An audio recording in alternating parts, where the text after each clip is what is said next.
आज हमारे सुसमाचारों की ज्ञान यात्रा में मैं थोड़ी देर रुककर उन पहले शिष्यों का परिचय देना चाहता हूं जिन्होंने प्रभु का अनुसरण करना शुरू किया था। शिष्य के लिए ग्रीक शब्द माती से डॉट का सीधा अर्थ है एक विद्यार्थी या एक छात्र। यीशु के समय में यह सामान्य था कि शिष्य अपने शिक्षक के साथ साथ चलते थे। वास्तव में मिशना, जो यहूदी संस्कृति और टीकाओं का एक संग्रह है और मसीह के समय से संबंधित है, वह छात्रों का इस तरह वर्णन करती है कि वे अपने शिक्षक के पीछे इतनी सावधानी और निकटता से चलते थे कि उनके पैरों की धूल से ढक जाते थे। खैर, अपनी सेवकाई के इस चरण में यीशु के पास वास्तव में सैकड़ों अनुयायी हैं। कुछ ईमानदार हैं, लेकिन कई नहीं हैं। और प्रभु यह निर्णय लेते हैं कि अब समय आ गया है कि वे अपने लिए शिष्यों का एक छोटा, अधिक घनिष्ठ समूह इकट्ठा करें। तो अब यहां लूका 6 में है, जहां मैं ध्यान केंद्रित करना चाहता हूं। आयत 12 में हम पढ़ते हैं, वह प्रार्थना करने के लिए पहाड़ पर गया और सारी रात परमेश्वर से प्रार्थना करता रहा। यह परमेश्वर पिता है। अब यीशु परमेश्वर पिता से यह नहीं प्रार्थना कर रहे कि उन्हें किसे चुनना चाहिए। वह उन लोगों के लिए प्रार्थना करना शुरू कर रहे हैं जिन्हें वह चुनेंगे। उन्हें पहले से ही पता है कि वे कौन हैं। वास्तव में उन्हें पहले से ही उनकी सारी कमियां और कमजोरियां भी पता हैं। उन्हें पता है सामना, उन्हें उनके भविष्य के बारे में सब कुछ पता है। अब जब हम इन प्रारंभिक शिष्यों को करीब से देखते हैं तो मैं यहां कुछ मुख्य सिद्धांतों की ओर ध्यान दिलाना चाहता हूं। सबसे पहले, यीशु ने अपने शिष्यों को इसलिए नहीं चुना क्योंकि उन्हें उनकी जरूरत थी, बल्कि इसलिए चुना क्योंकि शिष्यों को उनकी जरूरत थी। और आप जानते हैं, आज भी हमारे लिए यही सच है। मैं आपको बताना चाहता हूं, यीशु को आपकी जरूरत नहीं है, उन्हें मेरी भी जरूरत नहीं है, हमें उनकी जरूरत है। और परमेश्वर की अनुग्रह की महिमा यही है कि वह वास्तव में आपको और मुझे अपनी वैश्विक योजना में शामिल करने में आनंदित होता है।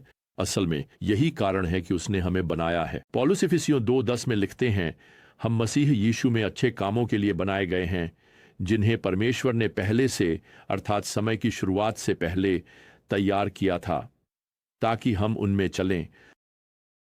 आप जानते हैं, प्रभु आज भी ऐसे शिष्यों को चुन रहे हैं जो यह समझते हैं कि उन्हें उसकी जरूरत है, जो उसे जानना चाहते हैं, जो उससे सीखना चाहते हैं, जो अपने जीवन में उसके सैंडल की धूल लगाना चाहते हैं। यहां एक और महत्वपूर्ण सिद्धांत है जिसे आपको यहां सीखना चाहिए। यीशु ने अपने शिष्यों को इसलिए नहीं चुना कि वे कौन थे, बल्कि इसलिए चुना कि वे आगे चलकर कौन बनेंगे। आप यहां सिमोन पतरस पर करीब से नजर डालकर शुरू कर सकते हैं, जो निसंदेह 12 में सबसे प्रसिद्ध हैं। यह देखा गया है कि सुसमाचारों में उसका नाम किसी भी अन्य शिष्य से अधिक बार लिया गया है। कोई भी उतनी बार नहीं बोलता जितना पतरस बोलता है, और न ही प्रभु किसी और से उतनी बार बात करते हैं जितनी बार पतरस से करते हैं। वास्तव में कोई भी शिष्य प्रभु द्वारा उतनी बार डांटा नहीं गया जितना पतरस, और पतरस के अलावा कोई और शिष्य कभी प्रभु को डांटने की हिम्मत नहीं कर सका। साफ तौर पर हम पतरस की असफलताओं के बारे में बहुत कुछ जानते हैं, खासकर उस समय के बारे में जब वह नाव से बाहर निकला था। आपको वह याद है, आंधी के दौरान, और वह यीशु की ओर पानी पर चलने लगा, लेकिन जब संदेह और डर बढ़ा तो डूबने लगा। यह मत्ती रचित सुसमाचार के 14वें अध्याय में है। खैर, यह मत भूलिए कि पतरस ही एकमात्र शिष्य था जो नाव से बाहर निकलने और प्रयास करने के लिए तैयार था। असल में पतरस नाम फटे यीशु ने पहली मुलाकात के बाद उसे उपनाम के रूप में दिया था। पतरस यूनानी भाषा में पत्थर, चट्टान या छोटा कंकड़ होता है। प्रभु ने मूल रूप से शमौन को यह उपनाम इसलिए नहीं दिया था क्योंकि वह पहले से ही मजबूत, दृढ़ और अडिग था, बल्कि इसलिए दिया था क्योंकि वह आगे चलकर मजबूत और अडिग बनेगा। इतिहास में दर्ज है कि दशकों तक निष्ठापूर्वक सेवा करने के बाद पतरस को अपनी पत्नी को क्रूस पर चढ़ते हुए देखना पड़ा, और जब उसकी बारी आई तो उसने अनुरोध किया कि उसे उल्टा क्रूस पर चढ़ाया जाए। उसने गवाही दी कि वह इस योग्य नहीं है कि जैसे उसके प्रभु को क्रूस पर चढ़ाया गया, वैसे ही उसकी भी मृत्यु हो। खैर, लूका द्वारा यहाँ 6 अध्याय में अगला शिष्य जिसका उल्लेख किया गया है वह शमौन पतरस का भाई अंद्रियास है। अब यूहन्ना के सुसमाचार के अनुसार अंद्रियास ने शमौन ऑन पतरस को यीशु से मिलवाया था। यह यूहन्ना 1:42 में लिखा है। लेकिन जल्द ही अंद्रियास अपने भाई के पीछे छूट गया। वास्तव में मुझे यह रोचक लगता है कि पूरे नए नियम में जहां भी अंद्रियास का नाम आता है वहां अक्सर यह टिप्पणी जोड़ दी जाती है कि वह पतरस का भाई था, मानो यही उसकी महत्ता का कारण हो। लेकिन ध्यान रखें, भले ही वह कहने को पीछे की सीट पर था, पतरस की छाया में था, जब भी उसका उल्लेख नए नियम में होता है वह अक्सर लोगों को यीशु के पास लाता हुआ दिखता है। उसकी सेवा अद्भुत थी। वास्तव में 3री सदी के इतिहासकार यूसेबियुस के अनुसार अंद्रियास ने आधुनिक रूस के बाहरी क्षेत्रों तक प्रचार का मार्ग प्रशस्त किया, इससे पहले कि अंततः अपने विश्वास के लिए शहीद हो गया।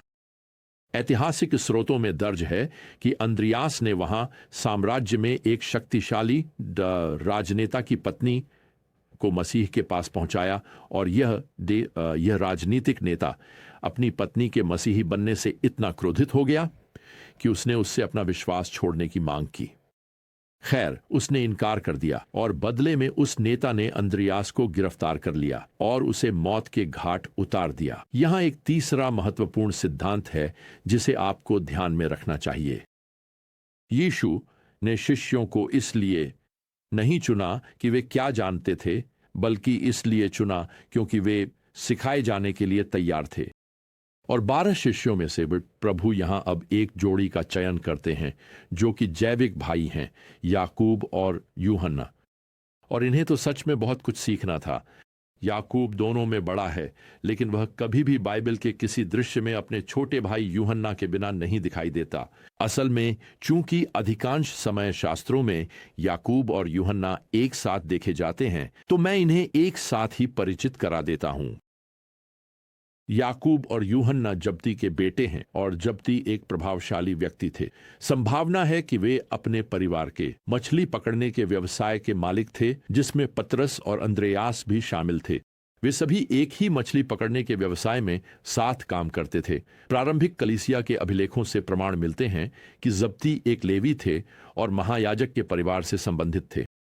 मैं यह बात इसलिए बताना चाहता हूं क्योंकि जब याकूब और यूहन्ना अपने पारिवारिक व्यवसाय को छोड़ते हैं तो वे न केवल अपनी संपत्ति छोड़ते हैं, बल्कि धार्मिक जगत में जो प्रतिष्ठा उन्होंने पाई थी उससे भी दूर हो जाते हैं। महायाजक और याजक वर्ग यीशु से घृणा करने वाले हैं, जिसका अर्थ है कि वे उन सभी से भी घृणा करेंगे जो उनका अनुसरण करते हैं। खैर, ये दोनों भाई यीशु के बहुत करीब आ जाते हैं। वास्तव में पतरस, याकूब और यूहन्ना यीशु के शिष्यों के सबसे करीबी मंडल में होंगे और यीशु उन्हें ऐसे घटनाओं का साक्षी बनने के लिए आमंत्रित करेंगे जिन्हें अन्य शिष्य कभी नहीं देख पाएंगे।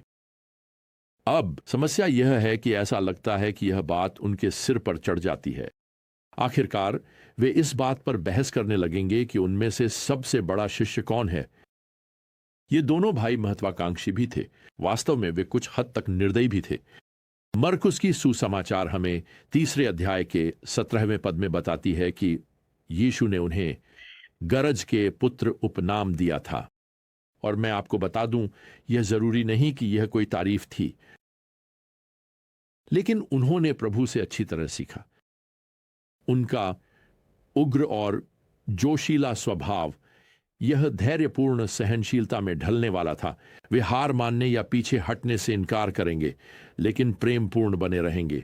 वास्तव में याकूब पहले शिष्य होंगे जिन्हें शहीद किया जाएगा।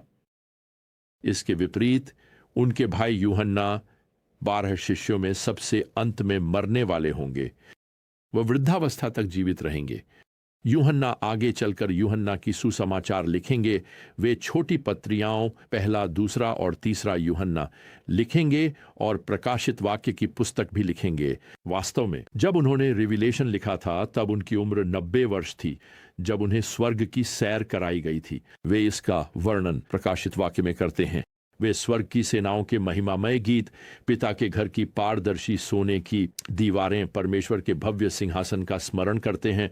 और क्या आप जानते हैं वहां क्या अनुपस्थित है? उनकी पुरानी महत्वाकांक्षा, राज्य में सबसे पहले, सबसे महान बनने की इच्छा। अविश्वासियों के प्रति उनकी तीव्र अधीरता भी अब समाप्त हो चुकी है। जब वे उस गांव पर आग बरसाना चाहते थे जिसने सुसमाचार को अस्वीकार किया था, वह सब अब चला गया है।